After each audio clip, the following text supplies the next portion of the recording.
Hello, everybody. Welcome to Late Night Football. Welcome to another episode of the season preview for the 2023-2024 series. And we're going down south.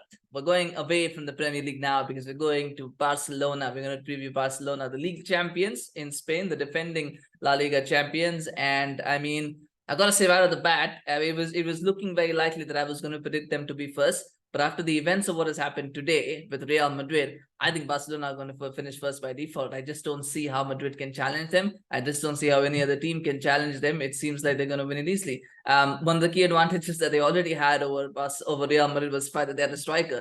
Real Madrid don't have a striker. Barcelona have a striker. But now also they probably have a good goalkeeper as well. They look a settled side. Let's put it this way. I think Barcelona look a settled side, which is weird to say considering the upheaval that has happened in the close season, because they've lost, but they've let Sergio Busquets go, they've let Jordi Alba go, and they're about to lose Ousmane Dembele, which will probably be a little bit which cause a little bit of turmoil. But other than that, aside from that, they've brought in well as well. They brought in, I think Alejandro Balde will take over that starting left back spot, which I think he should have done anyway. They've got in Ilkay Gundogan, who I think is an absolute clutch signing for Barcelona, because someone who can make a difference in big games, particularly in Europe, will be very, very critical and crucial for them. And bringing in someone like Romeu, again, somebody who's just going to be he's going to be a backup, really, and that I think will suit them. They've also let Kessie go, by the way, as well. Although I think Kessie is not really going to cause too much issues. I don't think he was someone that Barcelona particularly wanted. I think they signed him because he was a free transfer, and they've got a bit of money for him now. But it is an interesting time from Barcelona's perspective in terms of the incomings and outgoings. Where Barcelona might falter is in issues of their own making, like the Neymar signing, which at the moment it looks like it's cooled down on the Barcelona front, so maybe that signing is not happening. But if it does happen, that's, I think, the fact that Barcelona are considering it, knowing that Xavi doesn't really want him at the club, is emblematic of the club's problems over the last few years financially, because they make these decisions that the manager doesn't really want the club to make, and then ultimately it backfires in one way or another, and then you're left with to pick up the pieces. So hopefully Laporta will listen to Xavi on this one, and listen to him in terms of the kind of squad that he wants to build, because he's built quite a very good squad. Let's be honest here. I mean, not many people expected them to win the league last season, but they went on to do that. Not many people expected Xavi to be the kind of manager that he's been, and he has been, and he's built a good squad. Where I think Xavi failed last season was in the cup competitions in Europe, especially to be knocked out of 3 cup competitions. One of those where Real Madrid would have really, really stung them. And that's something they'll look to improve upon. I think the format that it is, the Spanish Cup, I think that always lends itself to upset. So I don't want to make any predictions there. But in terms of the Champions League, I think they will definitely be looking to finish at least in the semi-finals.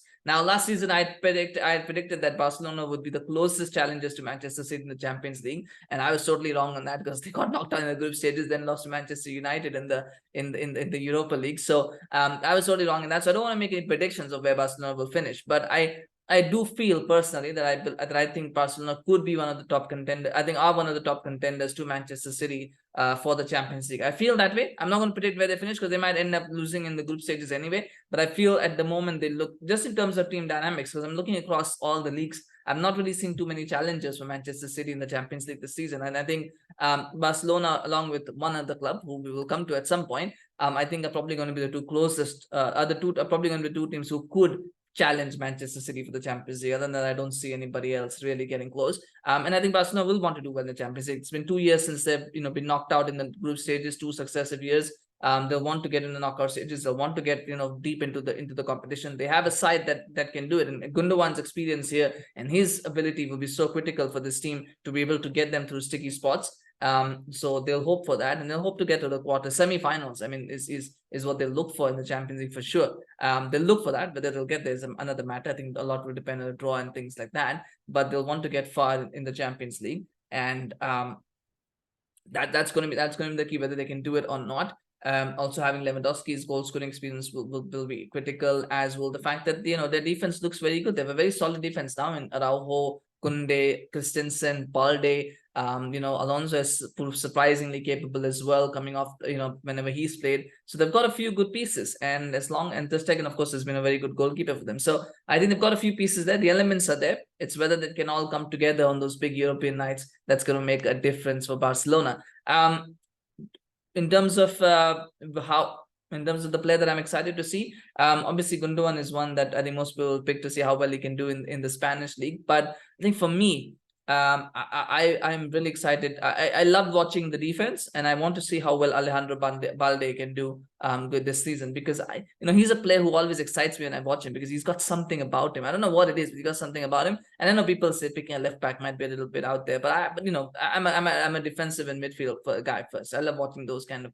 I know it's great to watch dazzling forward displays, but I love watching good defenders, and so I'm excited to see how well he can develop and progress. I mean, Frenkie de Jong is going to be another one to watch. How well can he progress? I feel he's on the attributes that he has. Like I said this before, no other midfielder in world football has the attributes that he has. It's very difficult to find anyone who has that combination of physical attributes that De Jong and technical attributes that De Jong has. And I feel, if Barcelona can find his best position and find a way to build that midfield around him, they don't want to, because they always try to sell him. But if for one season or 2 seasons they can just build a midfield around him and around what he offers, I think Barcelona could be unstoppable, because then that midfield is just good with Pedri, Gavi, De Jong, Gundogan. I mean, that midfield, what's not there to like about that midfield? Just need to find the right components to fit the combination that's desired. But he'll be someone, I think, that then Barcelona could be unstoppable. So we'll have to wait and see how that works out. But I'm really excited. I'm intrigued to see Barcelona as a whole and how well they do. I feel La Liga will not offer a lot of clues, because I think they'll win the league by default. But what they can do in Europe, I think will be very, very interesting